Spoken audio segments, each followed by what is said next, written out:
Well, good afternoon, everyone. We are excited about this second webinar as we've been learning about the essential instructional practices in literacy for grades 4 and 5.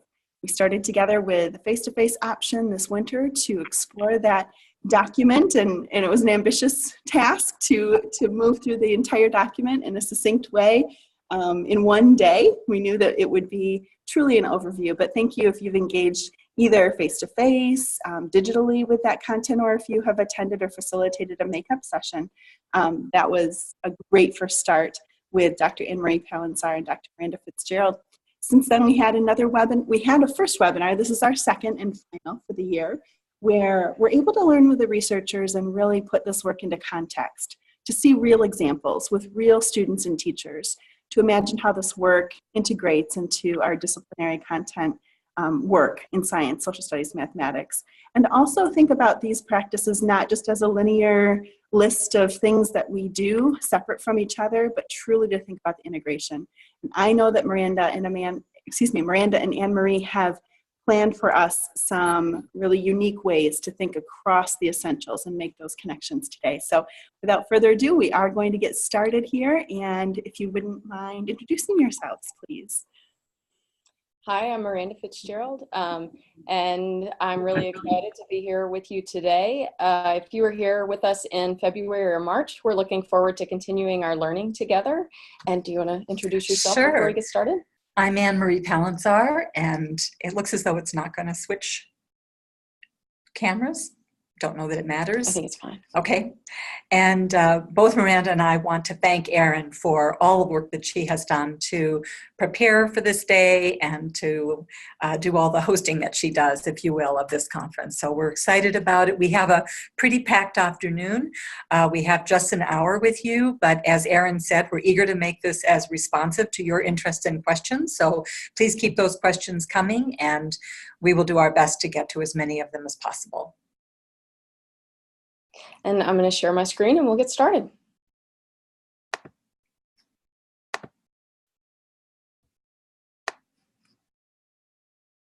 Again, thank you for joining us today for our second follow-up webinar to dive a little bit deeper into the essential practices in literacy for grades 4 or 5.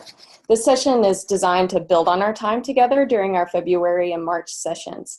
And based on your questions and feedback during those times, we're going to focus today on writing instruction, which is highlighted in Essential 6, but really cuts across multiple practices. And specifically today, we're going to dig into some opportunities for students to spend time writing across disciplines daily and for a variety of purposes. Let's see. There we go.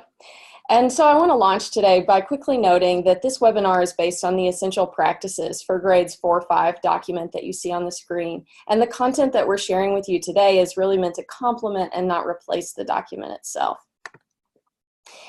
In today's webinar, like I mentioned, we zoom in on Essential 6, which focuses on writing instruction and links to several other essential practices. And we really foreground opportunities for students to write across disciplines. And we do that by illustrating these ideas by looking closely at some opportunities for students to write during science instruction, such as using science notebooks and writing science explanations. And we'll have embedded time for Q&A, like Erin mentioned, using that Q&A feature within that portion. And then we'll share a video clip with you that illustrates many of the ideas in today's webinar in an elementary classroom. And finally, we'll conclude with another opportunity for Q&A. Essential 6 calls for research-informed and standards-aligned writing instruction. Today, we're going to highlight the first 3 bullets in particular that focus on providing daily time for students to write across disciplines and for a variety of purposes, including occasions for students to use writing as a tool for learning disciplinary content and engaging in disciplinary practices such as science explanations. While we foreground Essential 6, we also want to highlight how Essential 6 overlaps with other essential practices, such as Essential 7, as well as Essential 1. So if you take a look at Essential 7, which is in the middle of the screen, this essential practice calls for intentional and ambitious efforts to build vocabulary, academic language, and content knowledge. Here we want to point out the last bullet, which calls for the teacher to encourage students to use new vocabulary in a variety of contexts and modes, including writing for discipline-specific purposes. And then if you take a look at Essential 1, this calls for the teacher to establish meaningful purposes for children to read and write, such as to answer discipline-specific questions. And we think that science instruction can provide many opportunities for students to engage in writing that's aligned to the instructional practices that are described in the 4-5 Essentials document. And we hope that this slide provides just a little bit of an illustration of how these essential practices were really designed to overlap in really intentional ways. We also want to frame our conversation today by calling out some of the ways in which the writing opportunities that we're going to illustrate for you provide occasions to address the 4th and 5th grade Michigan ELA standards for writing, especially those that focus on conducting short research projects that build knowledge, recalling relevant information from experiences, and Standard 10, which calls for students to write routinely and over extended and brief time frames for a range of different kinds of discipline-specific tasks, purposes, and audiences. And as we dive in, I want to note that some of the ideas and practices in today's webinar are based on the What Works Clearinghouse practice guide that you see on your screen, teaching elementary students to be effective writers. This practice guide is available on the IES website and provides recommendations for classroom instruction based on a synthesis of research studies. If you were with us in February, we shared with you that the practice guide recommends devoting a minimum of 1 hour a day to writing in the upper elementary grades, which should include at least 30 minutes that's dedicated to teaching a variety of writing strategies, techniques, and skills. Importantly, the remaining 30 minutes it suggests should be spent on writing practice, where students have opportunities to apply those skills in different contexts. And time for writing practice can occur across disciplines, such as across reading, writing, science, and social studies. And today we focus on opportunities for writing in science. In addition to providing Michigan ELA standards writing instruction aligned, the Michigan Science Standards point to many opportunities for students to practice writing strategies, techniques, and skills as they learn science. So if you take a look at the example 4th and 5th grade performance expectations from the Michigan Science Standards on the left-hand side of your screen, the third PE in that column says, students should represent data in tables and graphic displays to reveal patterns of daily changes in length and direction of shadows, day and night, and the seasonal appearance of some stars in the night sky. Addressing that performance expectation calls for a variety of learning experiences that include meaningful purposes for students to write in science. And so if you look at the right-hand side of your screen, to produce data, students need to plan and conduct an investigation, which provides an opportunity for them to describe their investigation plan in writing. As students conduct an investigation to collect that data, they need to record their data and represent that data in graphical displays such as tables, graphs, and diagrams. Finally, once students analyze their data, they can use that data as evidence to develop a written explanation of the phenomenon that they investigated to communicate their findings to others. And we'll talk more about writing explanations in science as we continue. Just for one more example, the final PE in that left-hand column says, students should obtain and combine information about ways individual communities use science ideas to protect the Earth's resources and environment. Addressing that performance expectation may also provide opportunities for students to write in science, such as conducting research to gather relevant information using books and other reliable media to build knowledge, and combining information from a variety of sources to write an informative text. So really tapping into those Michigan ELA standards for writing related to conducting research. In the next portion of the webinar, we'll unpack what some of these ideas might look like in the classroom. So with this next graphic, what we're illustrating are the range of purposes for which students write in the context of learning science. And we've suggested that there are 3 main purposes, the first of which is to inform. And that can look different depending upon the nature of the activity in which the students have engaged. So for example, if students have engaged in investigation, then the reporting can include, and we're going to look at some examples of this, can include the details about how this investigation was set up, how it was conducted, how the data were collected. The students can also report how they, what their evidence was, what they observed, what happened when they conducted their investigation. But there's another whole category of informing, which has to do with the fact that students in science are also obtaining, evaluating, and communicating information when they study the investigations of others, or what we've sometimes referred to as secondhand investigations, as students work with books and other media. A second purpose for which we write in science has to do with providing explanations, scientific explanations. And the third is when we construct an argument, when we take into account the perspective that someone else or the data that someone else might have.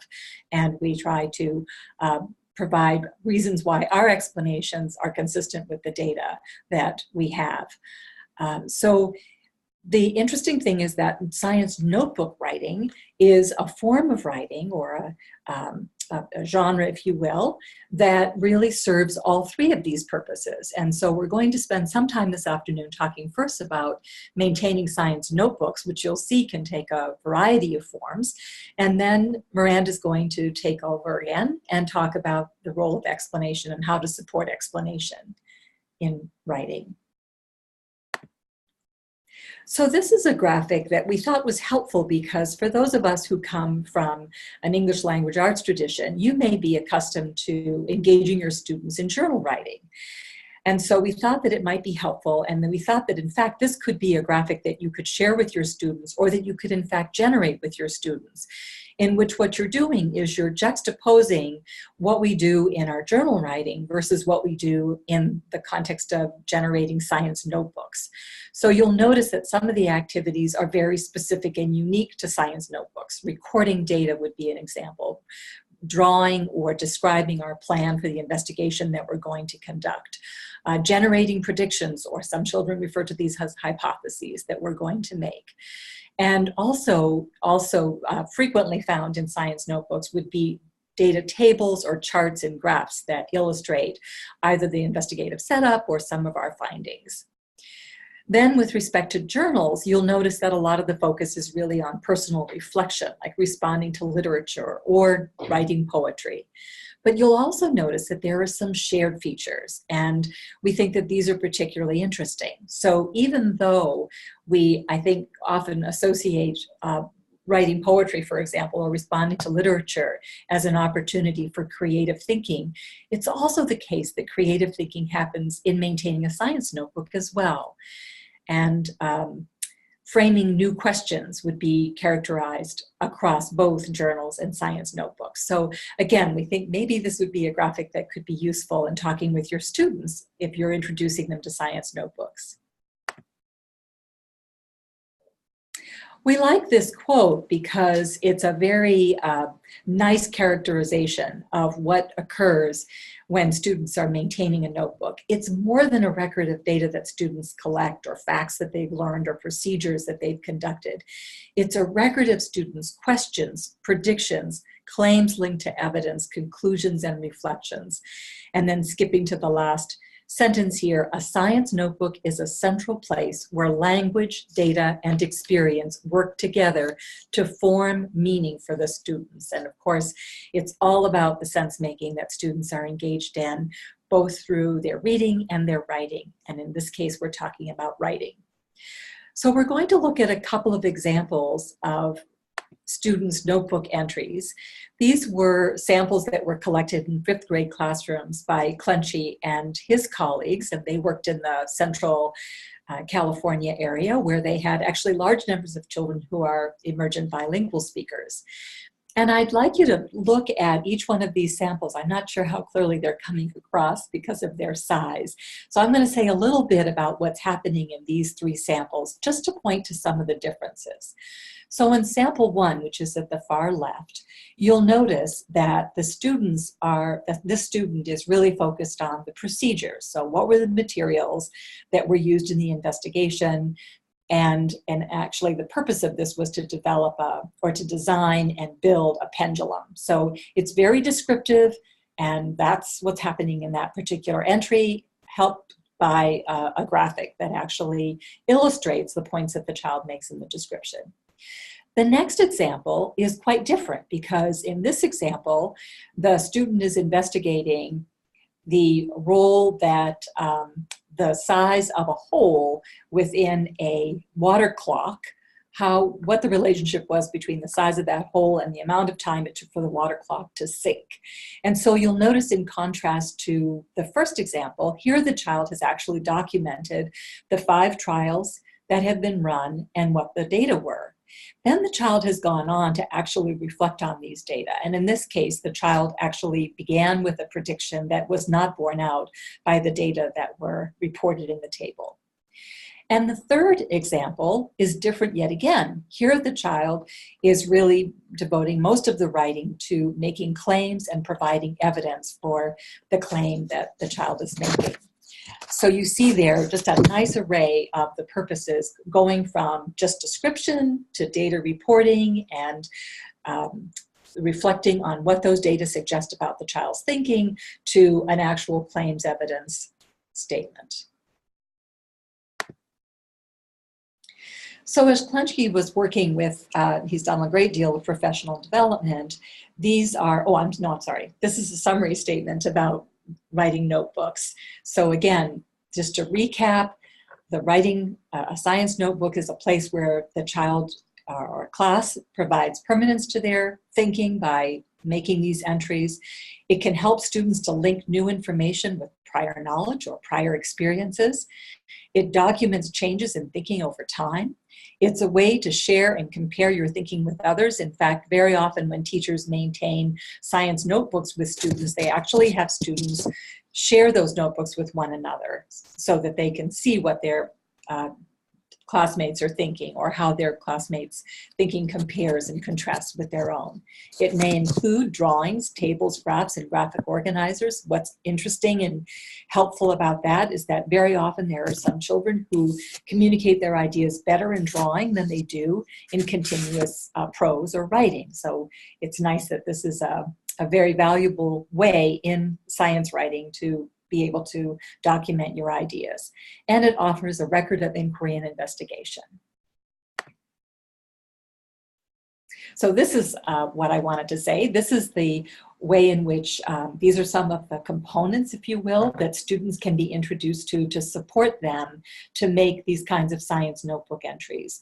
So you can introduce students to the components, including in our science notebooks, we include the question that we're investigating. We include a prediction about that investigation. We document our plan, how it is that we're going to actually design or conduct that investigation. We document the observations, data, claims, and evidence. We then reflect on what is it that we've learned. This is where we interpret our investigations. And as you saw in the earlier examples, the students either make a note of the extent to which the data that they collected actually supported their predictions, or in fact caused them to reconsider their ideas. And then also they can document their next step. What new questions, what new investigations do I want to conduct, or what changes do I want to make in my investigation as a function of what I learned in this investigation. Now, we're going to switch a little bit, switch gears, and just like in ELA, we often talk about the use of mentor texts for the purpose of introducing students to, for example, author's craft. It's possible to use mentor texts or model texts to introduce students and to help them to improve the science notebook entries that they make. And the purpose for doing this would be to engage students in analyzing and discussing text models so that they, again, can use these to inform or enhance their own ability to engage in this form of writing. What's interesting is that these models can include teacher-generated examples of notebook entries. They can be student-generated examples, or in fact, they can be examples from the notebooks of professional and sometimes very famous scientists. So here are some examples. There's actually a wonderful collection that's called Notable Notebooks. scientists and their writing. And there are also a host of these examples. This one that we've shown is the notebook of Audubon that illustrate the very points that we've been making about ways in which professional scientists actually use these science notebooks. So if the instructional goal is to teach fourth graders how to describe firsthand investigations using concrete and sensory details, these kinds of texts can be very helpful to your doing so. And in the next slide, we'll share some examples with you. So here's an example of a real scientist notebook that was provided by the Smithsonian Institution Archives.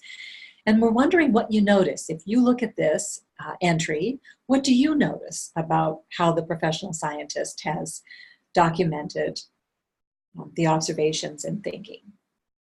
Well, maybe one of the things you notice is that there's a lot of different type of entries that have been made. So there are dots and dashes that the scientist is using to, we assume that this is an ornithologist who studies birds, and the scientist is documenting the sounds, the calls that this particular bird makes, and is trying to associate what the call may signal or what message it sends. You'll also notice that there's, in addition to the writing that the scientist has done, there are some diagrams. And the scientist is commenting on those diagrams, what the scientist noticed about, in this case, the wing droop of the bird, which again, the scientist had hypothesized was significant and communicating information. In this next example, we have a sample of a 5th grade student's entry that in fact could again serve as a mentor text and could provide grist for a classroom of students to analyze what's communicated here. How is this information helpful to us? What did we learn from this, from the way that this information was presented, which again represents different forms of entries. So there's diagram, there's written text. Next, please. So I think we have the time to stop for a few minutes and we can entertain some of the questions, because now what we're going to do is to move on to talking specifically about how to support students' explanation writing. But let's stop and see what questions you have about using or introducing or improving the use of science notebooks. Okay, feel free to use the chat. If you don't have an explicit question, just toss out any connection or any piece that resonated with you, and we'll pause for just a moment.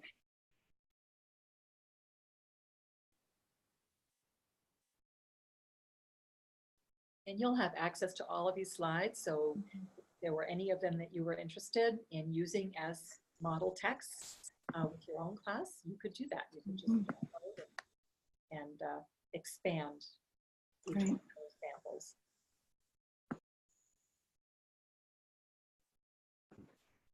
We can feel free to go on if we'd like to. Okay. People might be composing them right now, so do feel free to post those questions or comments in the chat or in the Q&A section at any time, and we can respond in real time and when we pause. Thanks. Yep, that sounds perfect. So Erin, if you notice any questions that we should pause for, will you just jump right in and let us know and we can pause, or we can wait until we get to the end of the question time and then we can do that too. Yes, absolutely. And just one quick thing before we move on, Teresa's recognizing what really resonated for a lot of us is that the idea of mentor text that you said, Anne Marie, you know, that's the reality for a lot of us who have been focused on ELA. And so for science, it's just so authentic to think about the same work. Thanks, Teresa, for highlighting that. Thank you. Excellent. Okay. In this next portion of the webinar, we're going to look closely at writing science explanations. And writing explanations in science provides occasions for students to use writing as a tool for learning disciplinary content and engaging in disciplinary practices. And here this comes straight from Essential 6, Bullet 3. Further, the Michigan Science Standards call for students to construct their own explanations based on evidence from firsthand investigations, which include making a claim about some observed relationships and using data from their observations or their measurements as evidence to construct and support that claim. So in the next slides that are coming up, we'll look together at a variety of supports for writing explanations in science. This table illustrates some of the ways that students may use writing strategies for writing science explanations during different parts of the writing process, which aligns with bullet 4 of Essential 6. For example, when writing explanations in science, the teacher might provide explicit instruction in using writing strategies during planning, during drafting, sharing, evaluating, and revising writing. So all those familiar parts of the writing process that we apply in ELA instruction as well. So during planning, students can use tools such as clues and the claims, evidence, and reasoning framework to guide their investigations and to plan for writing their explanations. And we'll say a lot more about clues and CER in the upcoming slides in case you're not familiar with those kinds of strategies. During drafting, the teacher may engage students in imitating a text model of a science explanation, similar to what Anne-Marie just discussed with science notebooks. For drafting, students can also be supported to generate sentences, such as practicing writing strong claims, practicing describing their evidence in writing, and practice describing reasoning, as well as using sentence frames to help students start their writing. Students can also be supported to share their writing of science explanations. This can include peer sharing or the use of author's chair for sharing other kinds of writing as well.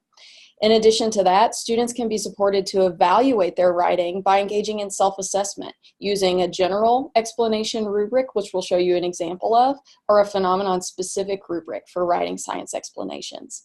And finally, students can engage in revision in the context of peer revision or in one-on-one writing conferences with the teacher. So on the previous slide, I referenced a tool called Clues that can be used to support students to explain phenomena in science by using the claims, evidence, and reasoning framework. And Clues is based on the traditional KWL chart, but has been modified to be specific to investigating and explaining phenomena in science. In this case, the K stands for still know. So what do you think you know? The L stands for learn. What are we learning? And in science, what claims can we make? The E stands for evidence in this case. What did you observe? What evidence from our observations supports our claims? The W stands for what are your questions? What new wonderings can we investigate? And finally, S stands for science. What terms, principles, or research help you to explain, which can support students to develop the reasoning portion of an explanation. And Clues is often represented in a large class chart, which we'll see in the video clip that we're going to view together in a few minutes, that the teacher and the students add to together as they conduct investigations and work to explain a phenomena that they're investigating. Clues can also be used, like I mentioned earlier, to support students to use the claims, evidence, and reasoning framework for developing explanations. And so in case you're not familiar with CER, science educators describe a claim as a statement that answers a question about a phenomenon or an event in science. Evidence is data from observations or measurements that students collect and can be used to support a claim.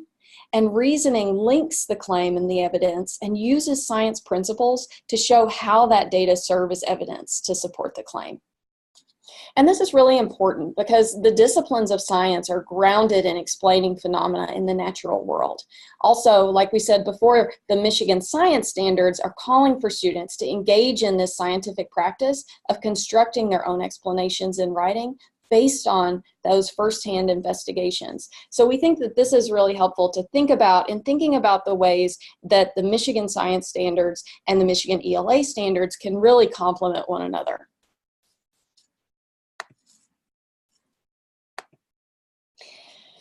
So we wanted to share a little bit with you about what might an explanation look like at the upper elementary level.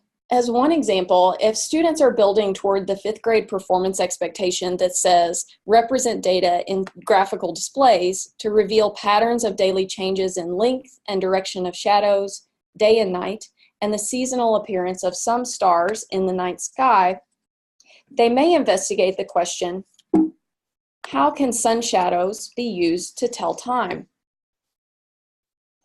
Using their data collected in a first-hand investigation as evidence, a student might construct the following claim to answer the question in yellow. The length of the sun shadow can be used to tell time. And then they could use data that they'd collected in their first-hand investigation to construct their evidence statement. At 10:45 a.m., for example, the shadow was 20 centimeters and the sun was low.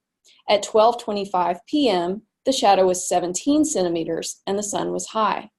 Finally, at 2:15 p.m., the shadow was 21 centimeters and the sun was low. And then that synthesis statement here, shadows are longer in the morning and afternoon, and they're shorter at noon. They may then use their combine the data and evidence and link those together with a reasoning statement, which you see in red. And here it says the length of the shadow is determined by how high the sun is in the sky.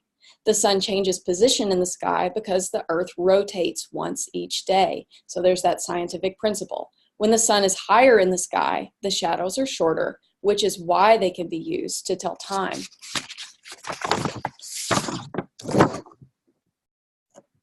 So we wanted to share this example with you just to show how claims, evidence, and reasoning fit together to answer an investigation question.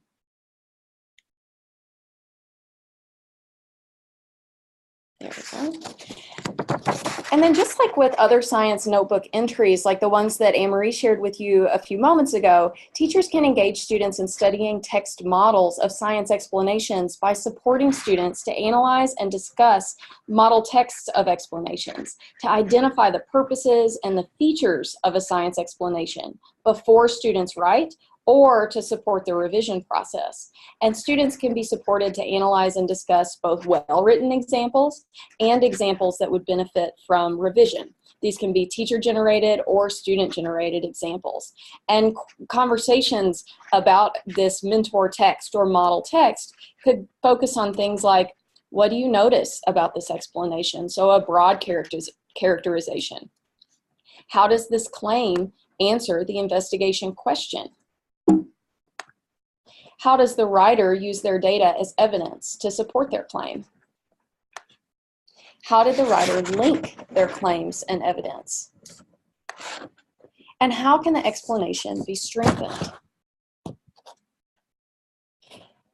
As I noted earlier, when we looked across the different strategies, teachers may also provide sentence frames as a tool for supporting students to construct science explanations. Sentence frames can be tailored to the specific investigation, but as a general example, you can take a look at the left side of your screen. And here you see an example sentence frame for claim might be, in our investigation, we found.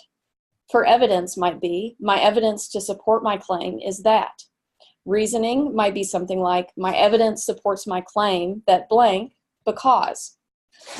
And the What Works Clearinghouse Practice Guide provides recommendations for using sentence frames in activities and for writing like this.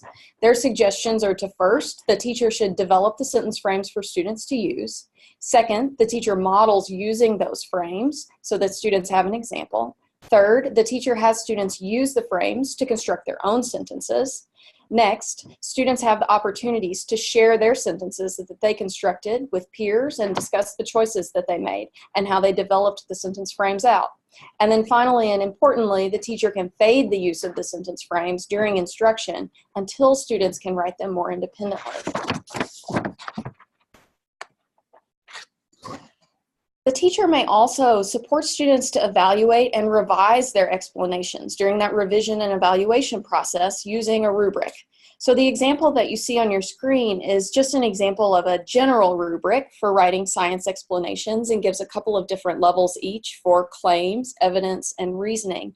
But the teacher or class could also construct a rubric that's specific to the phenomenon that students are explaining and support students to self-assess or peer assess their written explanations, as well as identify some areas for improvement. And so as our final webinar activity, we want to share and discuss a video clip that illustrates students in an elementary classroom using science notebooks. So a lot of the ideas that Anne-Marie pointed out and shared with you earlier, as well as using the clues and the CER framework during science instruction. So as we begin, I'd want to just quickly note that this example of instruction comes from a third grade classroom and encourage you to please consult the Michigan Science Standards for your grade level when you're designing science instruction and providing opportunities for writing in science. Because as you saw earlier, when I pulled some of those performance expectations, those Michigan Science Standards call for students to do really particular kinds of things with science practices as well as core ideas. And then as you watch the video, we want you to think about these questions. What do you notice about how the teacher provides opportunities for and supports writing during science instruction? And in this example, how is writing supporting students' science learning? And also, like Erin mentioned, if you would like to enter some of your observations in the chat box as you view the video clip, that would be wonderful, and we can kind of collect those and they can support our discussion and questions after we watch the video. Let's see.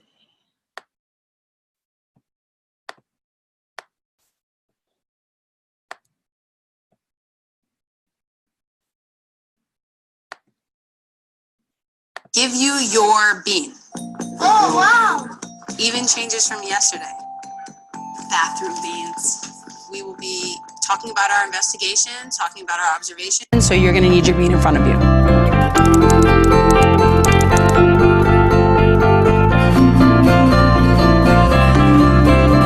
Alrighty, so everyone has their bean, right? Yes. Okay, cool. Today we're going to focus on our claim, which is our answer to our question. So what is our focus question for today? Emma? What do kidney beans need to successfully germinate? What I wanted the students to do was to define the word germinate so that we could build from one small concept up to understanding a full question. Think about our investigations and how that can push you to get a really good definition of the word germinate. Go ahead. I think germinate is another way to say grow or sprout. I think it means to grow a couple of roots and a stem so that it could at least pop out of the surface it's in a little bit. My bean, I think it germinated and it also changed color. So do you think that changing color was part of the germinating? So explain how it changed color, though. How did it start out? It started out as... It's hard, I think, when you first start to teach this way, to not immediately correct them. Because I think it's important for them to come to it themselves and for students to kind of encourage each other. Mine has a lot of sunlight because it's in the bookshelf. That's why it's so green. And look at tenants, it's so yellow. And look at my leaves. My leaves are red. Yeah, look at my roots. Germination means to change the color and grow. Grow myself. Yes. I think life cycle. There was some confusion. No, not the life cycle. They were just going from germination straight to the whole life cycle of the bean, which for me was frustrating, but to Kimber, it was something great to work from. What do you think to keep the life cycle going? No. When you're asking students to actually write out what they've learned and then connect that to evidence, it's a process that I think we haven't always had students go through. As a teacher, you have a set way that you think it's supposed to be, and then it doesn't turn out that way, but it was for the best. There's some confusion thinking what germination is compared to the entire life cycle of a bean. How many of your groups had something about the life cycle or the completed life cycle in your definition? Do you feel like it should be there? Nikita, what do you think about that? I think it shouldn't be there because my bean didn't complete its life cycle.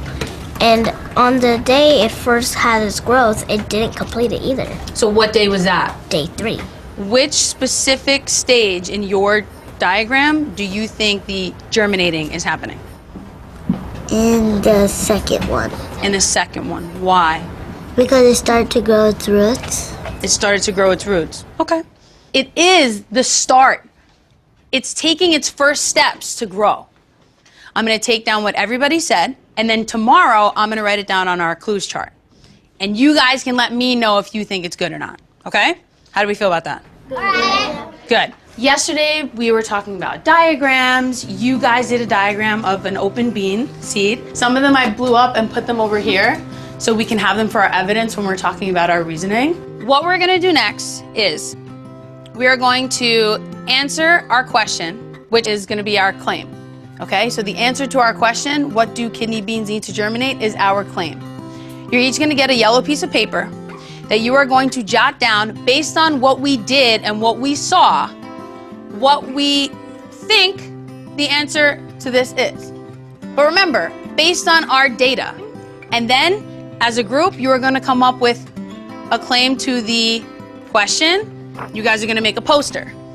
The next task they were doing was writing their claim, the answer to their question, and the evidence that goes along with that. It doesn't need the sun, but that's after it's germinating. That's at this stop. When it has the little tiny hippocat, that's when it needs the sunlight.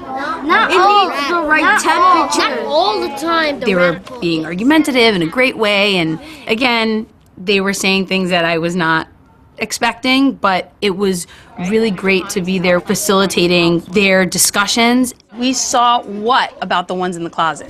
Didn't need sunlight, right? Not even the stretching yet, because that's for what? Is that for germinating, or that's for thriving? So we're not even talking about that yet. But for germinating, did Kenneth's bean or yours in the cupboard, did it need sunlight? No.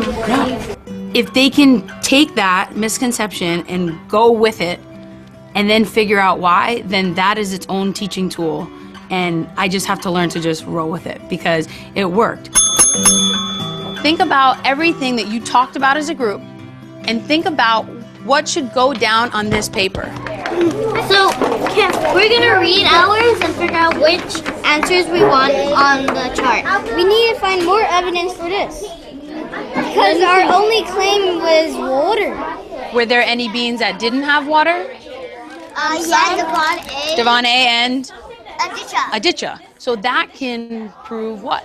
It needed water because 2 beans was dried and nothing happened to it. This is really putting it into their own language and their own words. It helps students to learn, but I also think it helps us to be a teacher that's more in tune to listening.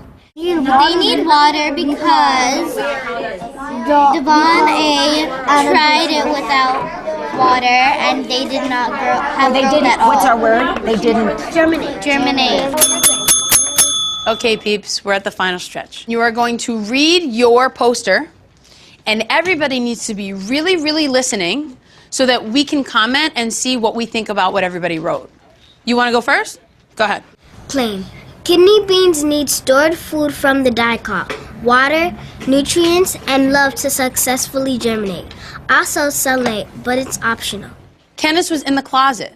Did Kenneth's plant need sunlight to start germinating? So should we say that the sunlight is optional? It's kind of optional because sunlight is just making more nutrients for the plant to grow. For germination or for what other process that we're going to talk about later? Thriving. We're talking about germination right now. Lydia? They really don't need sunlight because they have their stored food and their water already like with them, so they're good to go. Okay, anyone have thoughts on the soil claim? Seeds don't need soil because we did an experiment without soil and our seeds grew. Raise your hand if you're being germinated without soil. I would say that's a load of evidence, right?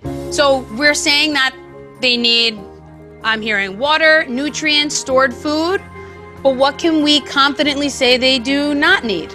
Devon? They don't need sunlight and soil. So we found based on our evidence and our data, that they do not need soil and sunlight. Kudos to you guys, that was great. Really, really proud of you. I'm gonna collect your posters so that I can look over them. Okay.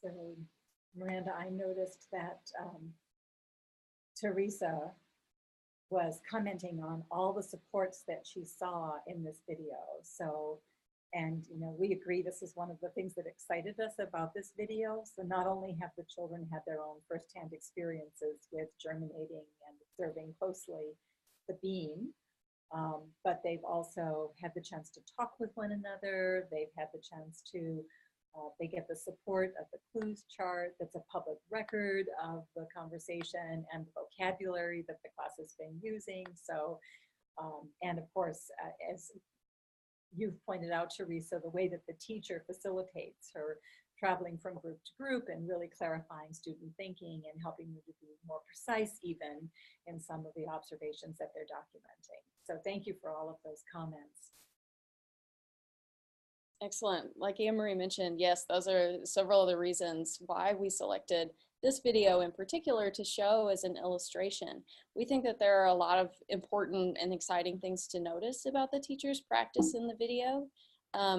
A couple of more of the practices that we want to highlight, which is a lot of them are just a recap of what people have already noticed, which is wonderful.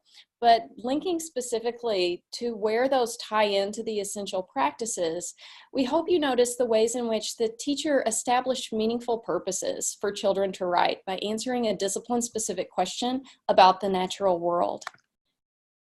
Also, the ways in which she provided opportunities for students to write for discipline-specific purposes and to use writing as a tool for learning disciplinary content and engaging in disciplinary practices, such as recording their observations, using drawing and writing explanations, claims, and evidence in this case.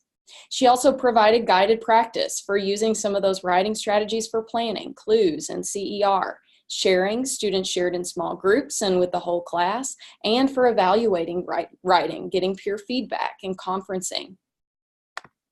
She also provided opportunities for students to write together in small groups. So after students had written their own ideas down, their initial claims and evidence, they came together and co-constructed a poster that was a compilation kind of, or a consensus on what the whole group thought about claims and evidence. She also provided opportunities for students to use some of those new discipline-specific vocabulary in their writing as it related specifically to the investigation that they were conducting with the plants. And finally, as you pointed out, Teresa, she observed students and gave them feedback during their writing activities. And so at this point, with the remainder of our time, we have about 10 minutes that we have for flex time for questions or for comments or to share ideas. So feel free to drop things into the chat box or the Q&A.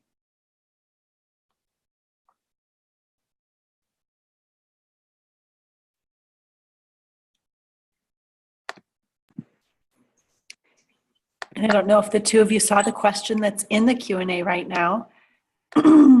It reads, is there a great teacher resource available to provide introductory scaffolds to support students who are new to using science notebooks? So one is the book that there is a collection of resources that he has put together that he used in his work, and we can certainly send that citation. Okay. There actually There are a few others as well. Yeah.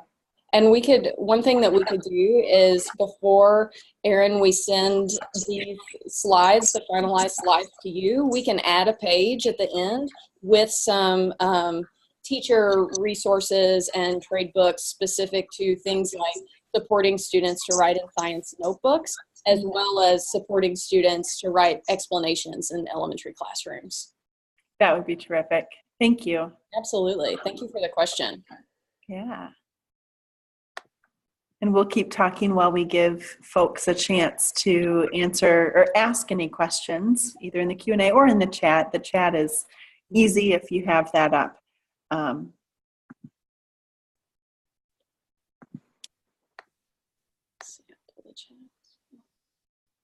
I wonder, a question, we're talking a lot about discourse in our local setting. And as some of the comments noticed, this writing was not isolated. There was so much talk and co-constructing, like you already highlighted. So any tips to enhance just the volume and the quality of the discourse in the classroom in relation to the writing experience and the investigations? So we think that the public record, the fact that there's so much documentation that's around the room is really helpful. So there are lots of language supports that are just available. Children to just look up and see how to spell, for example, claim or evidence. Be reminded that this is what they're focusing on in their writing. We think that the amount of talk that's happening in small groups, the debriefing as a whole group, the teacher mediation of the students' thinking and writing, that all of those are key. And we would agree that it's very much a collaborative process and this is true, I think, through all of the research that we've looked at, where researchers are trying to study the support of writing. It's very seldom an isolated or independent activity. It's mostly being done in collaborative ways, supported by the kinds of heuristics that clues, for example, provides. So there are things for children to hang on to as they work and self-evaluate their own writing and revise. And I just want to reiterate kind of what Anne-Marie mentioned about the ways in which the writing supports also serve as supports for discussion. Right, so if you notice the ways in which they were using the clues chart and the ways in which they were using the claims and evidence supports written kind of directly on their papers, those not only supported what students were writing and to record their ideas, but also they scaffolded the conversation that students were having, and it gave them very particular things that they needed to talk about. So when the students worked together in their groups, they knew that they were coming together to have a conversation and come to consensus about, we have to decide what our claim is. What claim can we make based on the evidence that we have? And then they had another conversation that they had to talk about together, which was, okay, well, this is our claim. Now we know we're working together to come up with, well, what was the evidence and how are we going to talk about that evidence in writing? And it's probably obvious, but maybe worth pointing out, and that is that the students were writing about something that they had explored in a firsthand way. So you'll notice that they were all looking closely at the germinated, and in fact now actually growing plants. And that's, we think, really important as well. So much, it's like when you think about writing in ELA, we know that a lot of the challenges that initial generating ideas about which to write. And so the teacher has gone so far down the path now because the students have they have material with which to write. They have specific observations that can support their writing. We think that's really important. Right, and Debbie Reeves brings up the connection to the K-3 videos on literacyessentials.org tied to the instructional modules for the K-3 Essentials, and points out that there's a terrific example of a whole group science discussion on light and shadows in that suite of resources. So thank you for that connection. You know, and that's really the theme of today, is connecting across the work. Often when we're learning things in a new framework, while the practices aren't new, it's a new framework to be considering our work. That newness sometimes guides us to look in such a linear fashion at this work and just choose like one thing. But wow, the connections today across practices and standards and research guided things like the What Works Clearinghouse practice guides, and across the disciplines, it's just so apparent that this work isn't in isolation. And you started, Anne-Marie, at the beginning of when you were sharing, talking about meaning making being the ultimate goal of this work. And I see so many connections in practice 3. practice 3, that's the one thing I never want to confuse, are these practice standards. They are definitely not standards. It's a different thing here. You know, when we think about practice 3, both here and at K3, it's talking about that differentiation, the small group instruction. And, you know, we conceptualize that in literacy instruction, in ELA, in the reading work. But what we saw here was absolutely bullet 1 under essential 3, bullet 2. Bullet 3 happened organically, the reading fluency. Small group routines, absolutely. And opportunities for students to plan, draft, and revise or edit their writing together, framed by guideline. I mean, it was everything in an essential that we normally wouldn't think is to support the disciplinary learning. But yeah, the connections are many. Thanks for ushering us towards those as we think about the complexity of this work, but also the opportunities for making it real. Mm-hmm. And just, you know, thinking about the ways in which, just to your point, Erin, the practices can really be infused across the day, right? And not saying that, you know, in the context of, we talked about science today, science instruction that really is targeted at the Michigan science standards and really focused on supporting students to engage in first-hand investigations and engage in science practices to build disciplinary core ideas. There are also all these opportunities to infuse these practices to support the science discourse and to support the science writing in ways that science educators would recognize as well as high-quality science instruction. Absolutely. Much of it happens best in the real experiences of our disciplinary learning. So such a great reminder. Well, one final look at the chat. So we've just got a lot of excitement, a lot of connections to motivation and engagement for the writers and the kids. And Mary just gives us a nice comment here to end our time together. She writes, "Wonderful reminder how practices can be infused throughout the day. That's really where the depth of learning can be compounded." Absolutely. So whether you still have the benefit of being in a classroom with your own students, or whether you've decided to step out of that environment and support other educators, anytime we can see real kids doing this complex work with joy is a good use of our time. So thank you for being with us today. And as always, Miranda and Anne-Marie, your leadership and your just the reality that you bring to this work, the clarity that you bring to this work every time you share with us is so appreciated. We are grateful for you. Thank you for this time. Thank you. Thank you, everyone. Yes.